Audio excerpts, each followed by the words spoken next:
Hi everybody. This week Pastor Tim is going to be preaching from Exodus 33. If you remember from last week, the Israelites disobeyed God and built a golden calf for them to worship, and this made Moses really mad. So in this chapter 33, God is asking the Israelites to keep moving toward the promised land. And the Israelites needed Moses to go talk to God for them because they did not want to move if God would not go with them. So Moses goes to the tent of meeting to talk to God, and we're going to read from verses 8 to 10.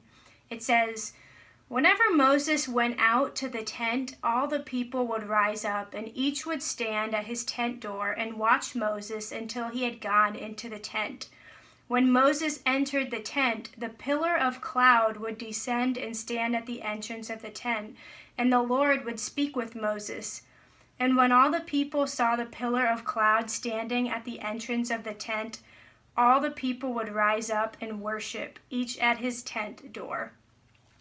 So in this story, the cloud represented God's presence when Moses went to meet with him. So today we are going to make for you a cloud in a bottle.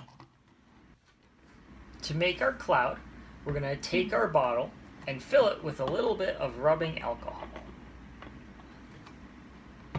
We then have to make sure that rubbing alcohol coats all of the sides of the bottle.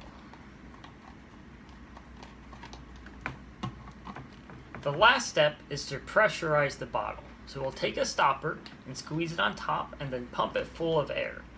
Once it's full of air, when we take the stopper out, you'll see the cloud appear.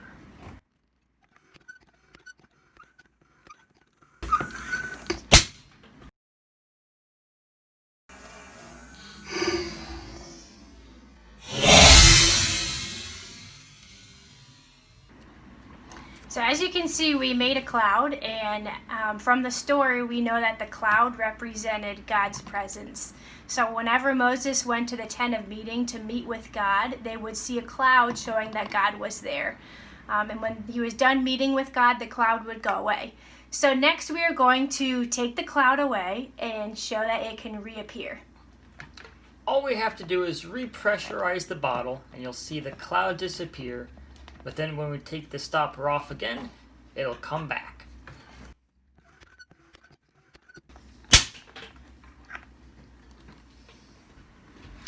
So this cloud showed the Israelites that God was always with them.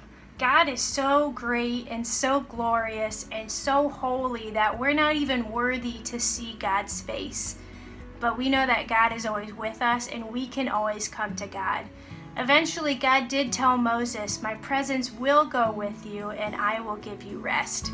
So even though the Israelites sinned, Moses was still able to meet with God for them, and God promised that he would still be with them on their journey to the promised land. So we are so thankful today that God stays with us even when we sin, just like the Israelites sinned with the golden calf. We don't have Moses going to God for us, but we do have Jesus who came to rescue us and goes to God on our behalf. We are so thankful that God is always with us.